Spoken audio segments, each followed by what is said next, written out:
Olá, bom dia a todos. Estamos de volta a mais uma aula de relações interpessoais, momento da correção, e essa aula foi maravilhosa, né? A gente pôde se identificar muitas vezes aí com situações que a gente passou no dia a dia observando as fases do desenvolvimento humano, né? Desde a fase intrauterina até a fase adulta. Quem nunca observou uma criança, um adolescente, o próprio adulto, né, se desenvolvendo? Então, a gente está aqui nessa aula para correção com a professora Elaine que vai participar com a gente para dar uma contribuição, recebendo aí as contribuições que vocês estão enviando para a gente, principalmente nessas duas últimas questões, a 3 e a 4, que vocês vão observar, comparar o que vocês vivenciaram em relação às teorias de Valon, né?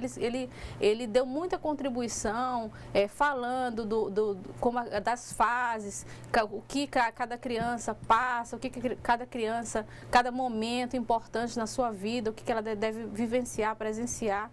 E isso com certeza vocês já observaram na escola e pode nos trazer aí para a gente socializar aqui conosco, tá ok? A gente já tem contribuição, professora Elaine? Temos poucas contribuições,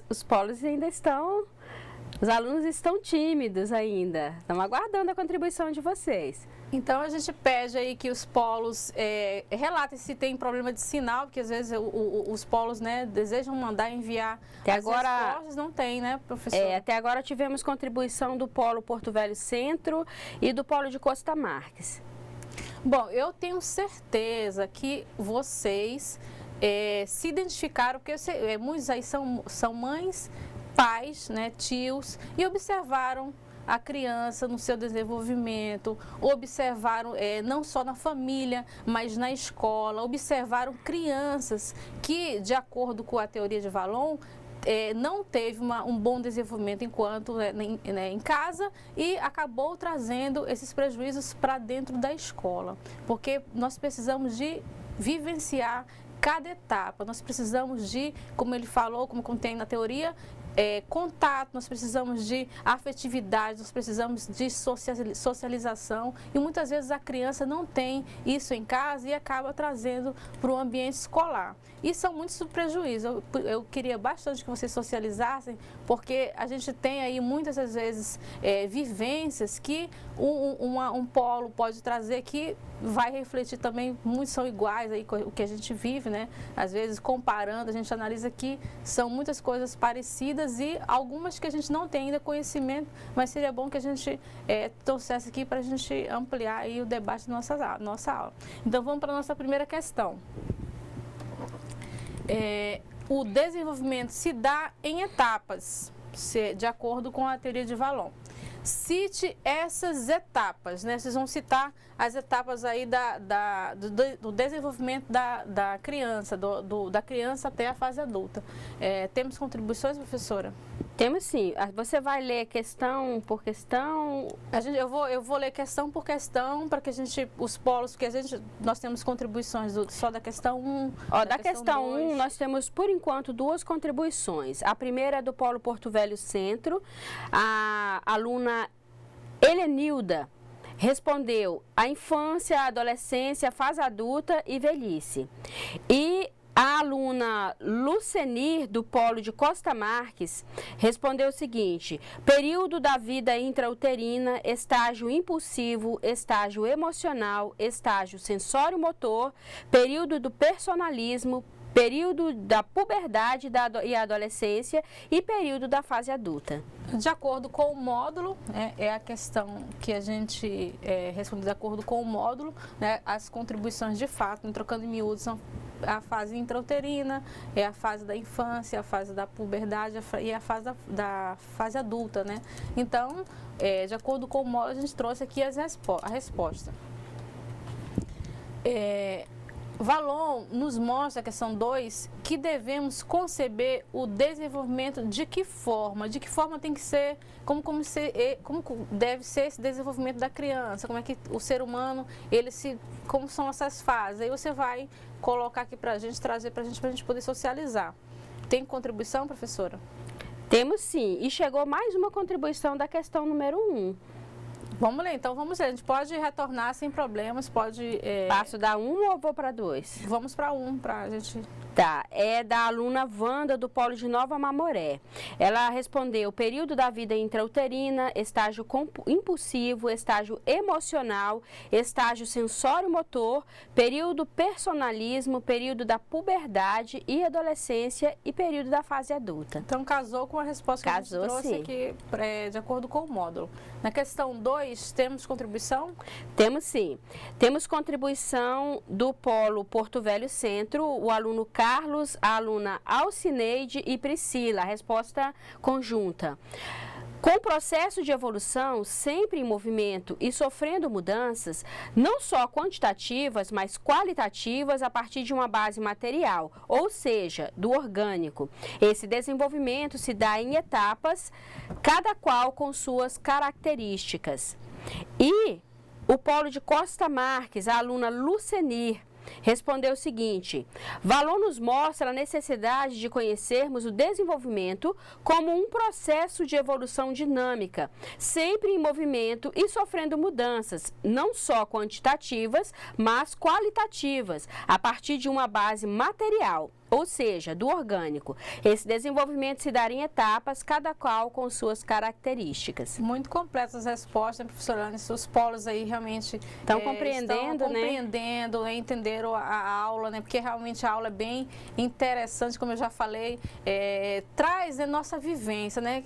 Traz a nossa realidade. Então, a gente como educador tem contato com muitas crianças, tem contato com muitos adolescentes e eles se apresentam em diversas fases, cada um no seu período, cada um no seu ritmo. Isso com certeza nos faz pensar em que fase, como eu devo agir, como eu devo proceder, qual conselho eu devo dar para essa criança, para esse adolescente que está nessa fase. Então, observando, conhecendo cada uma dessas fases, você com certeza vai desempenhar melhor o seu papel.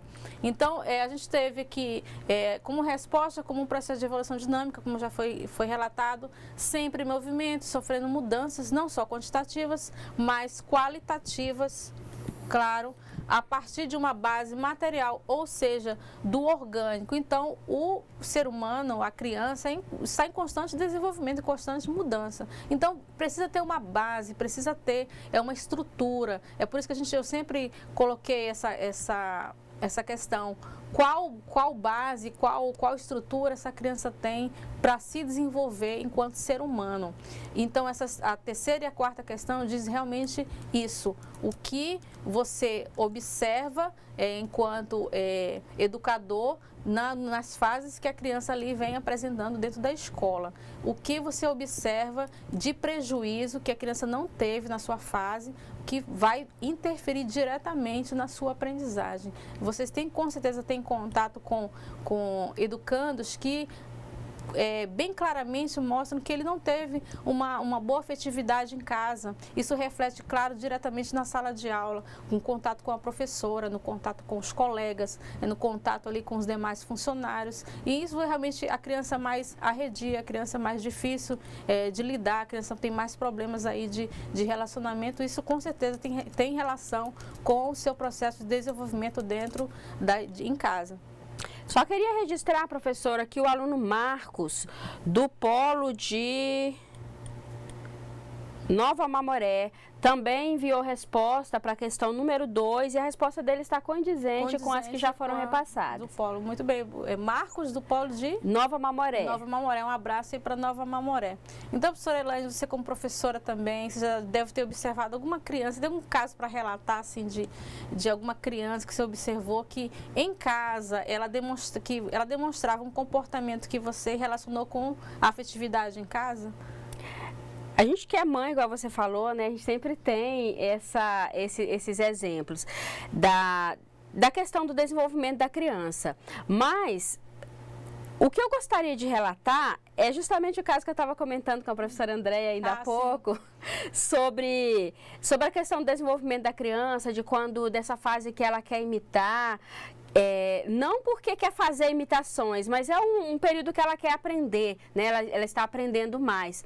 E nós vimos que a professora passou durante a videoaula E falando sobre a questão de quando a criança gosta de se fantasiar de super-herói, né? De super-herói, e como que a criança ela mistura essa fase da fantasia com a vida real, né? Como ela faz essa confusão, né? O que é fantasia, o que é vida real. E aconteceu um fato assim bem interessante com a vizinha de uma colega de trabalho, que ela estava com o filho no segundo andar do condomínio, conversando com a vizinha do primeiro andar.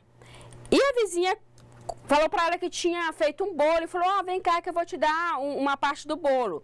E o menino falou para a mãe, falou, não mãe, deixa que eu busco. E pulou.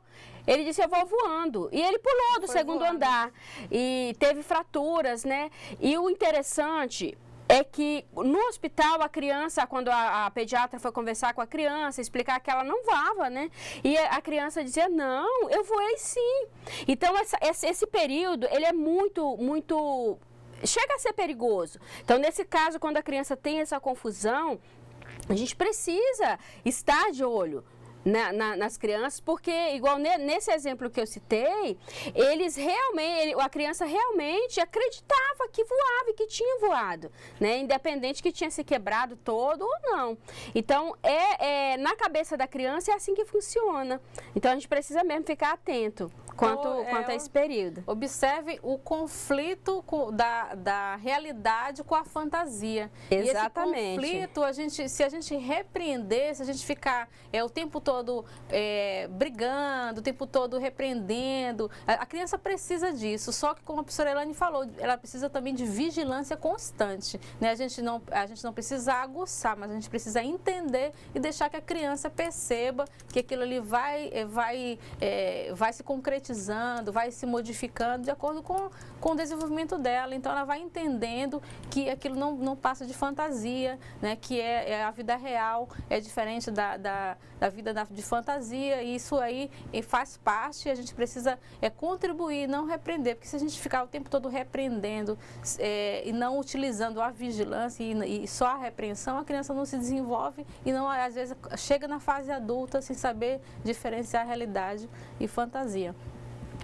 Então vamos para... Temos mais da questão 2? Não, da questão 2 já encerrou, nós temos da 3 e da 4. Ótimo. Então, vou ler a questão. A escola recebe alunos em diversas fases de seu desenvolvimento. De acordo com os estudos, cite problemas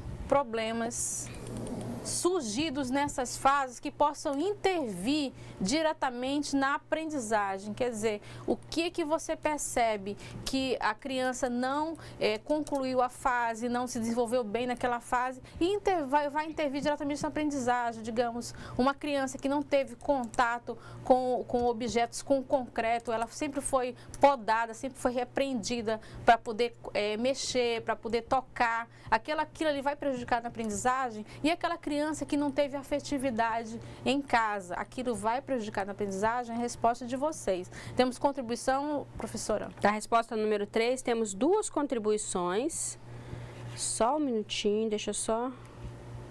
Então, o interessante é que a gente vai observando no dia a dia que os problemas de aprendizagem sempre estão diretamente ligados ao que a criança passou em casa, o que a criança não concluiu, a criança que não brinca, a criança que não tem aquele meio social, aquela brincadeira saudável, fica o tempo todo trancada no apartamento, fica o tempo todo trancada, tendo contato só com as tecnologias e não amplia o seu espaço, não pode tocar, não pode socializar. Isso realmente reflete na escola.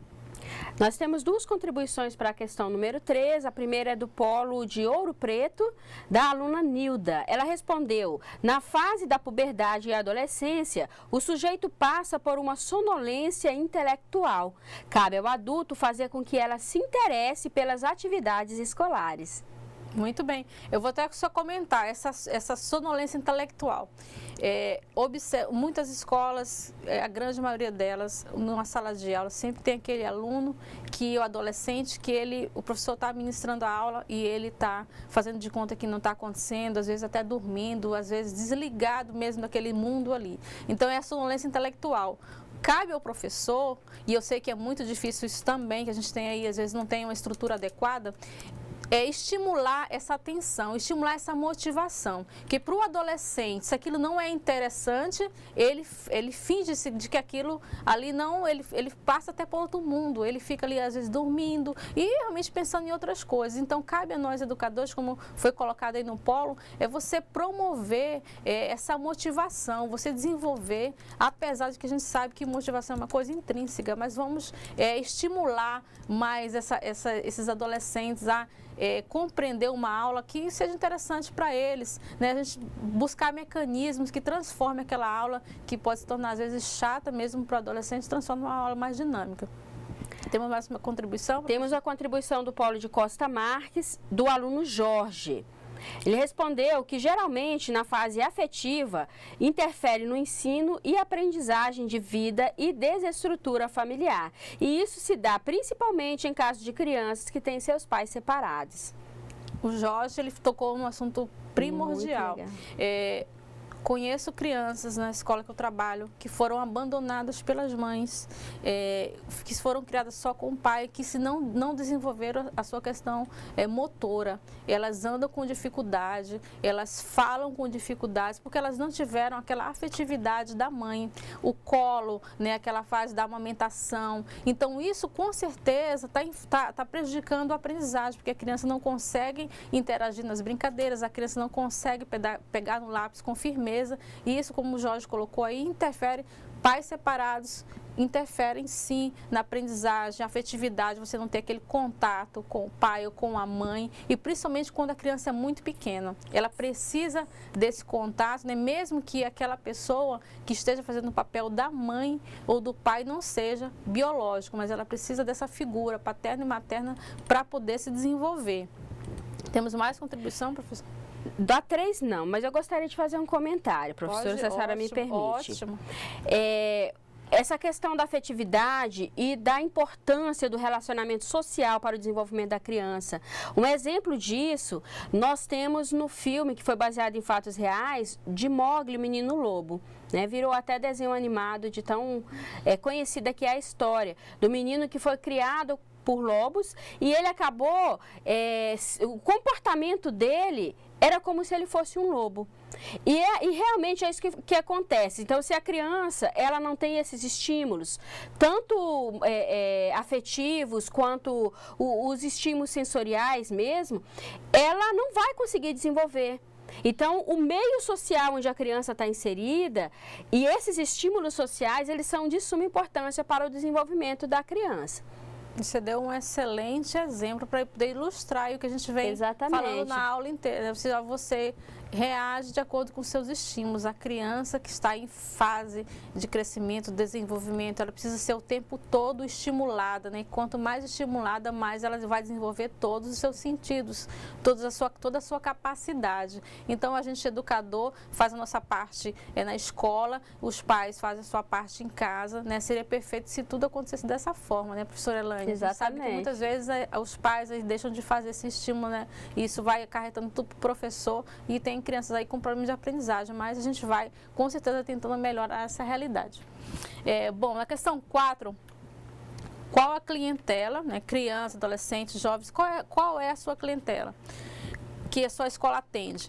Na sua opinião, quais os benefícios trazidos pela capacitação dos educadores,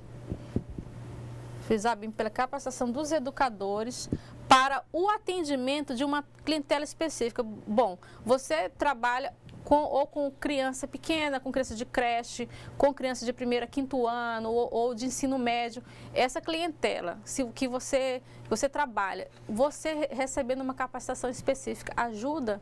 Né? Comente essa questão. A gente tem contribuição, professora? Temos contribuição, sim. E temos bastante contribuição da questão número 4. Ótimo. O polo de Espigão, o aluno Givaldo respondeu: a minha escola é voltada para a educação de jovens e adultos. Os benefícios proporcionados pela capacitação direcionada à clientela atendida é primordial, pois é importante que os educadores estejam abastecidos de conhecimento inerentes à sua clientela. Muito interessante bem. A sua resposta, Givaldo. Essa palavra abastecidos, gostei muito do Givaldo. Assim, a gente está abastecida, é tão bom, professora Helena, de ter conhecimento. Exatamente. E a clientela, jovens e adultos, é uma clientela muito peculiar, né, que a gente tem que ter todo um cuidado, porque é a realidade que eles estão vivendo, né, de trabalho, de família. Os conteúdos têm que ser todos voltados para essa clientela, claro, da escola. Mas temos bastante contribuição. Temos aqui a contribuição do polo de Cerejeiras. Não está identificado qual foi o aluno que respondeu. Mas a resposta é a seguinte: a minha escola atende crianças, adolescentes e jovens. Os benefícios trazidos pela capacitação são vários. O educador terá domínio da situação.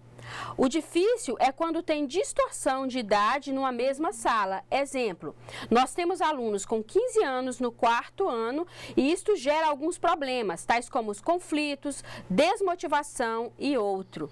Exatamente. Adolescente, juntamente com crianças que estão em fases diferentes, né? Como a gente aprendeu aqui, com certeza, aquilo que é interessante para a criança não vai ser mais para o adolescente. O professor se vê, às vezes, de uma forma engessado nessa questão de distorcionalidade séria. Mas a gente tem mais contribuição? Temos sim. O Polo Porto Velho Centro, o aluno Luiz, ele respondeu: com um sistema chamado bloco pedagógico, os alunos de séries iniciais até os adultos estão passando de série e chegando ao 5º ano sem saber escrever seu nome. Já no EJA, os alunos não têm chamamento para continuar estudando. Com este sistema, a capacitação não ajuda muito. Bom, então o que ele colocou é bem interessante, né? A gente, com a capacitação, ajuda no sentido da gente identificar essa realidade, identificar os problemas e saber onde a gente pode intervir, né? A gente sabe que, com certeza, o nome do cursista que você leu por último? Essa é do... Só um minutinho. Os nomes, Luiz, né? Isso. A gente, com certeza...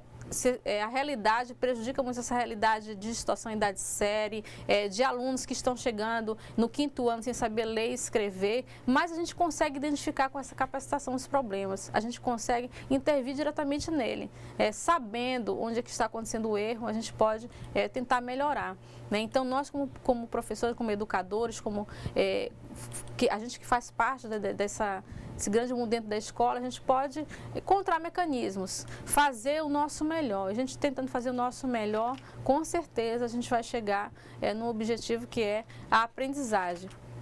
Mas eu deixo bem claro aqui que a participação hoje foi bem maior, né? Eu acho que muitas vezes os polos querem participar e não conseguem devido a sinal, devido à questão de internet, mas a gente vai aí agradecendo a todos os polos pela participação, a todos os cursistas que sempre estão aqui, sempre tem muitos cursistas que fazem questão de responder sempre a todas as aulas. Se deixa um grande abraço, o meu agradecimento à professora Elaine. A professora Elaine sempre contribui aí de uma forma muito boa na questão das experiências que ela traz para a gente, né? Professora, só assim, antes de encerrarmos, gostaria de deixar registrado que a aluna Aparecida do Polo Porto Velho Centro, a aluna Sônia do Polo de Nova Mamoré e o Polo de Ouro Preto, não identificou aqui o aluno, mas eles contribuíram também. Infelizmente não vai dar tempo de compartilharmos a resposta de vocês, mas gostaria de deixar registrado nosso agradecimento pela participação a esses alunos. E aos demais polos também, o nosso agradecimento. Gente, então, um grande abraço e até a próxima aula.